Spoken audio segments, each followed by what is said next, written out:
All right, welcome everybody. Again, I just went on their website, tried to find it. Went on CNBC's website, tried to find the interview this morning that took place between Joe Kernan and Judy Shelton on their program, and I couldn't find it. Hopefully, it will be up a little bit later on the program today. Ross Sorkin also was involved in the conversation as well. Again, as you all know, Judy Shelton, a massive fan of hers. It's a shame that she's not on the Fed. They wouldn't let her go through because she's got a free mind and she thinks differently. I'm going to be very, very frank with people today when it comes to the Federal Reserve and what's taking place right now. Again, I'm going along the same lines as Shelton, Siegel, many others out there that can actually see the forest for the trees. When was the last time, I want everybody to think about it, when was the last time the Federal Reserve was right on anything? On anything. We tell kids stories, to try to teach them things. I love Greek mythology and the stories and the lessons that you learn there. I just think at the top of my head, the little boy who cried wolf. Now, in that story, the little boy was lying, kept ringing the bell, and people came, oh, no wolf there.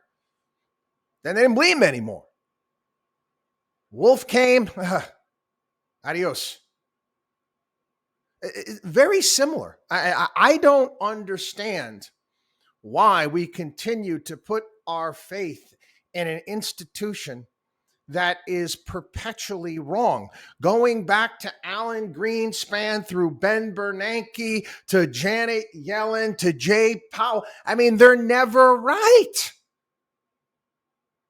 They're perpetually screwing things up. They were buying bonds this past winter into spring, and then a couple months later, they're changing policy. I thought about it yesterday, that Jim Cramer moment. They know nothing. They don't know anything. They don't have a clue. And I've gone off on this here on the program. You've got all of these PhDs with, fancier diplomas than I have. Yet I've been able to call things that all of these 400 PhDs aren't able to see. What does that tell you? We went through here on the program. We went through the entire, all the heads, the various different Fed governors, different locations. None of them have ever worked in the private sector. Not one. Not a single one has had a job in the real world in their entire lives. It's all models, theory, ivory towers. That's just what they know. And it doesn't serve us well. Judy Shelton today, and I wish I thought of this, but again, she's much, much brighter than I am. She came up with a great analogy describing what the Fed's doing. She described the Federal Reserve to medieval medicine. Medieval medicine, when doctors would bleed patients thinking that was going to go ahead and heal them. Ever since I started in this business, in this industry, I could never get my arms around the concept of why you need to destroy an economy, why you need to put people out of work, why that is the only way. How is that good? That is the only way we're going to deal with inflation? That's horse manure. But yet you still have one pundit after, one know-nothing after another come out, well, the Fed's got to do what the Fed's got to do. No, we waste money, the suboptimal use of funds via our federal government, the Federal Reserve. And again, you're not going to get any pushback against the Fed because both Democrats and Republicans love it because it's the credit card. They don't want you to take the credit card away.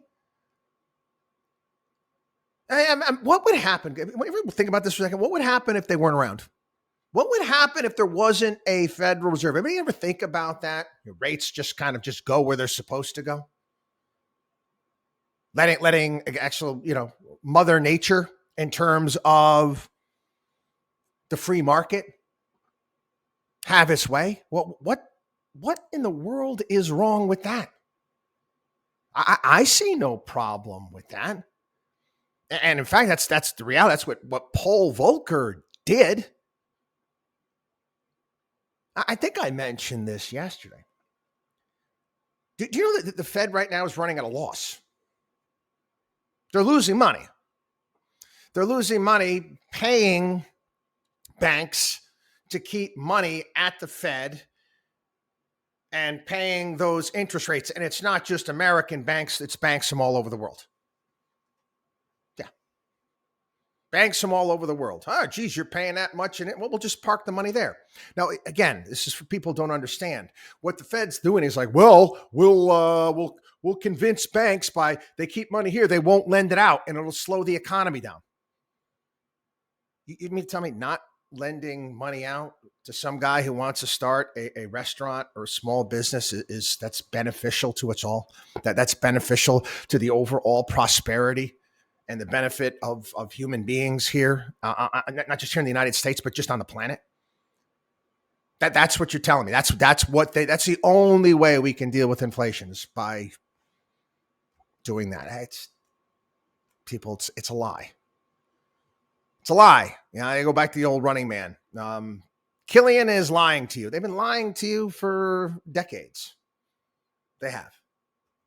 And again, I wish more people would actually get their arms around this and articulate it. Again, a lot of them, they live in fear of the Fed. It's part of the show. It's part of the show. Last week, I talked about it briefly on the radio show. It was a Epsilon Theory piece talking about how, again, people believe and they kind of follow what everybody else believes and follows. And they talk about people in terms of there's certain people that will step out from the fray and actually, speak the truth. And we mentioned Hans Christian Andersen, the Emperor's New Clothes, where the little girl was like, the Emperor's not wearing any clothes.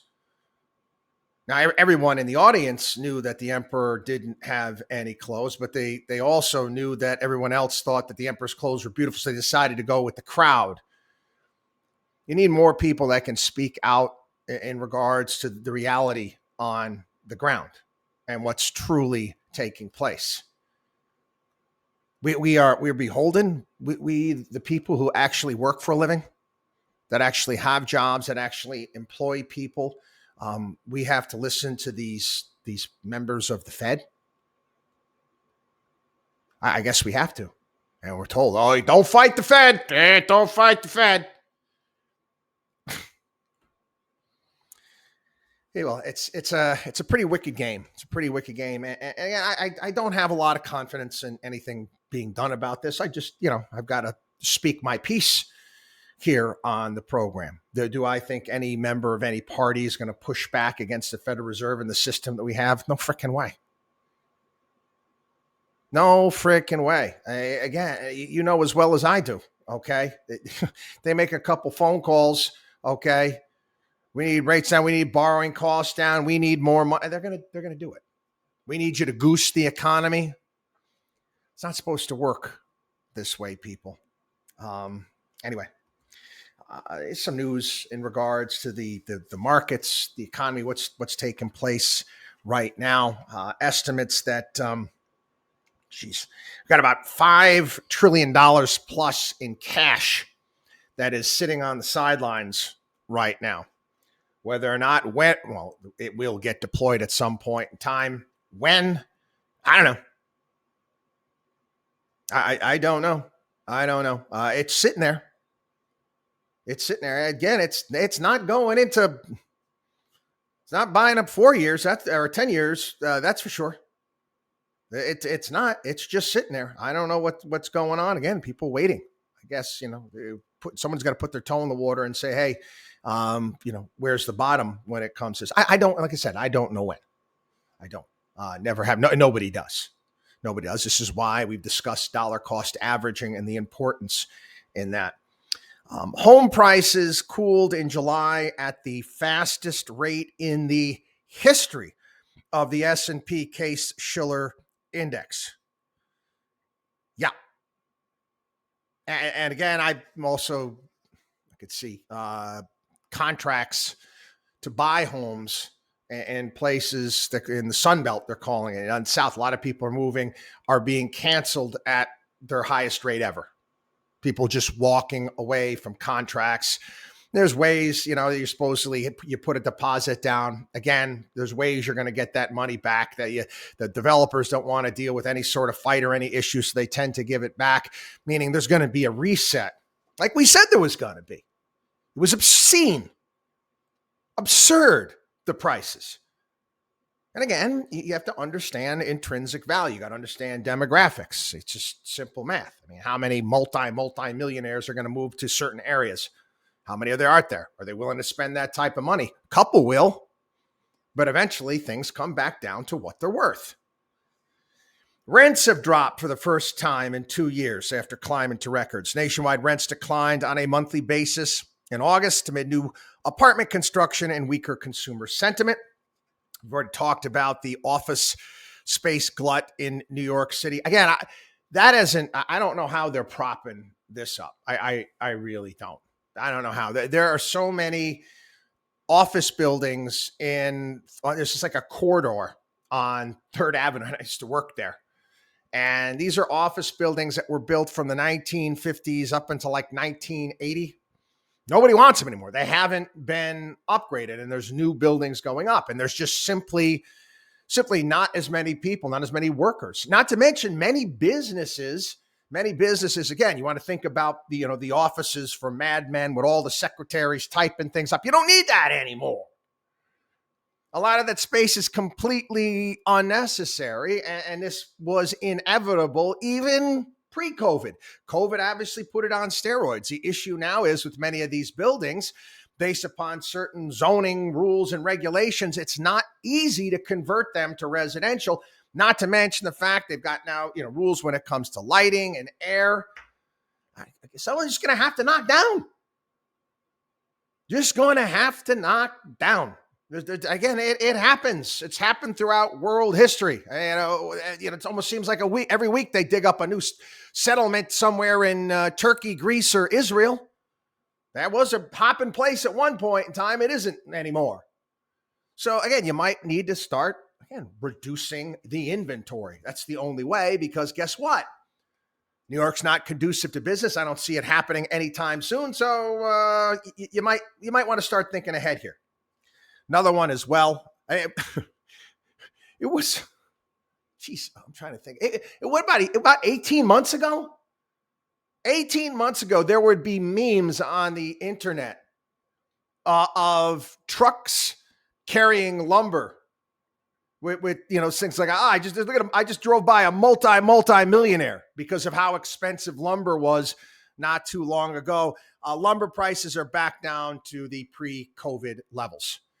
Need to continue to work through many supply chain issues. And again, that will bring the costs down for home builders.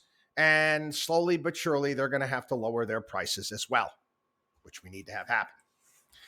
Anyway, I'm not making this up. Yesterday on the program, we channeled Harry and Lloyd from Dumb and Dumber with the IOUs in the suitcase. We were talking about Celsius, who basically told all of their customers who had money with them that you can't get it out.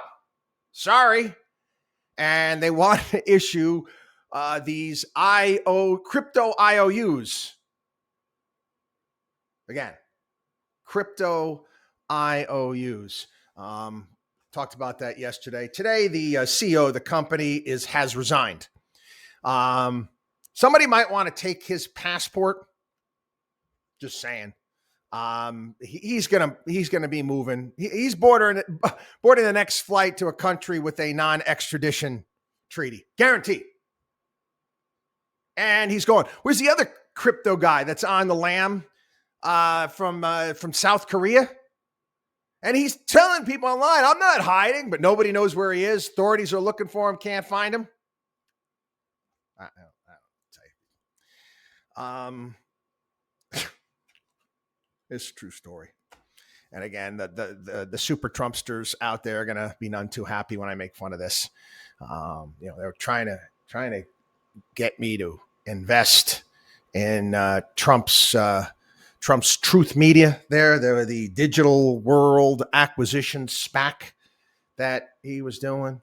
They thought, Markowski's a conservative. They obviously don't listen enough. Thinking that I would put my clients into something this stupid. Their office is shut down in Miami, and the address now for Truth Social is a UPS store in Miami.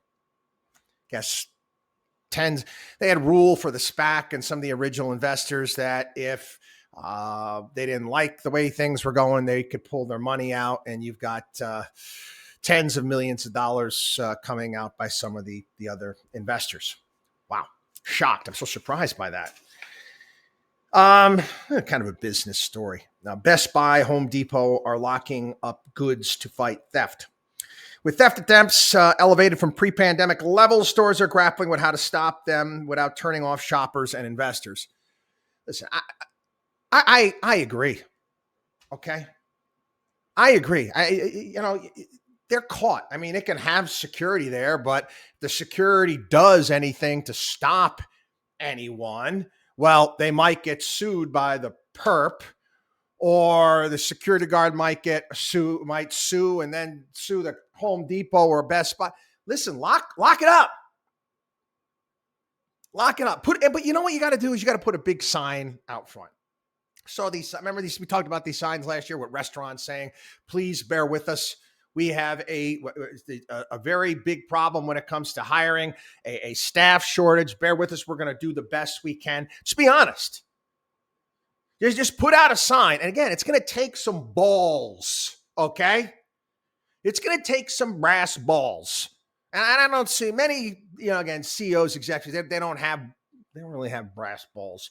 They're always looking at everything is cover your ass.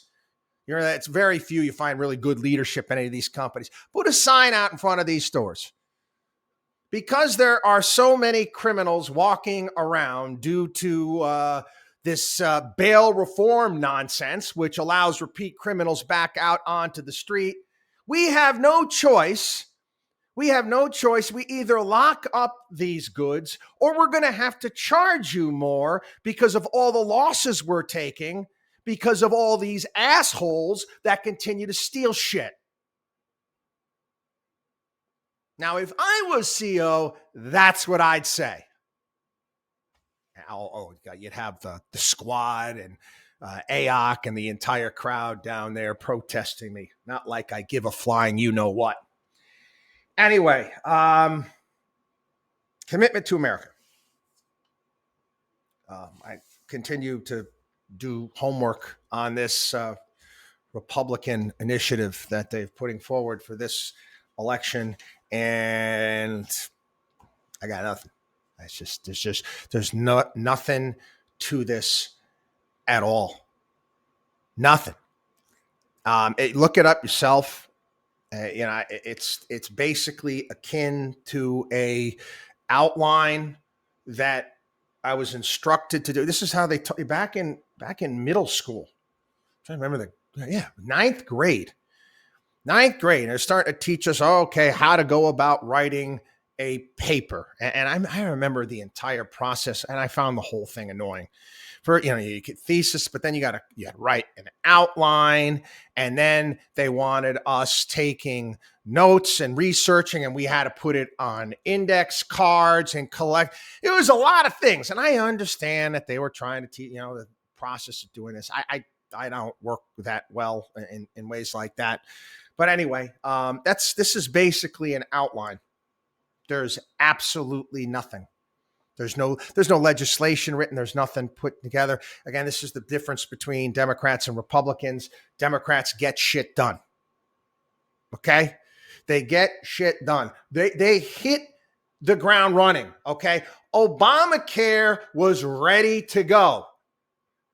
That was behind a glass. Think of those things that you'd see. Remember back in the old days. I harken back to your middle school days. In case of emergency, break glass. Okay. At Democratic headquarters, they said, in case of a hope and change president having the Senate and having the House break glass, they had, in essence, Obamacare ready to go. Ready to go. What were we told? We had, Donald Trump wins. Donald Trump wins the Senate and the House. And we were told that, Republicans told us again and again and again that they wanted to repeal and replace Obamacare. Oh, they had a little something that they threw together, which was an absolute joke. It really was. And again, did they get it done? No, don't blame McCain. Okay, I'm sorry. That's the conventional wisdom out there is that McCain was the one that stopped it. Okay, if it wasn't McCain, if McCain was already retired and somebody else was in his position, somebody else would have stepped up and would have done it. Guaranteed. And the Republicans don't do anything to stop entitlements and the growth of entitlements. They talk about it. Okay. They talk and they talk and they talk and they don't do anything. Anyway, I'll talk a little bit about, California. You see this? California is going to ban natural gas heaters by 2030. What are they going to do? Are they going to shut down pipelines? You mean to tell me in 8 years, you're going to shut down the pipe? You're going to force everybody, if you have a, again, it's gas-powered water heaters and furnaces. They're going to have to remove them from their homes. They're going to be banned. They're going to be illegal. How's that going to go about working? But yeah, that's what they're planning on doing. They want to make it all go electric because, their electric grid is working so well over there. It was in a matter a couple of weeks ago, they told everybody don't plug in your cars. Again, you want to say something like this or put something like this forward. You might want to do the heavy lifting first before you open up your pie hole. But again, these are liberals. It's a mental disorder. It really is. It's a damn mental disorder. Yeah, you're going to have enough electricity to handle this. And let me ask you a question. What if something happens to the grid? You're not going to have any other alternative within the state? I didn't even know this. Are fireplaces illegal?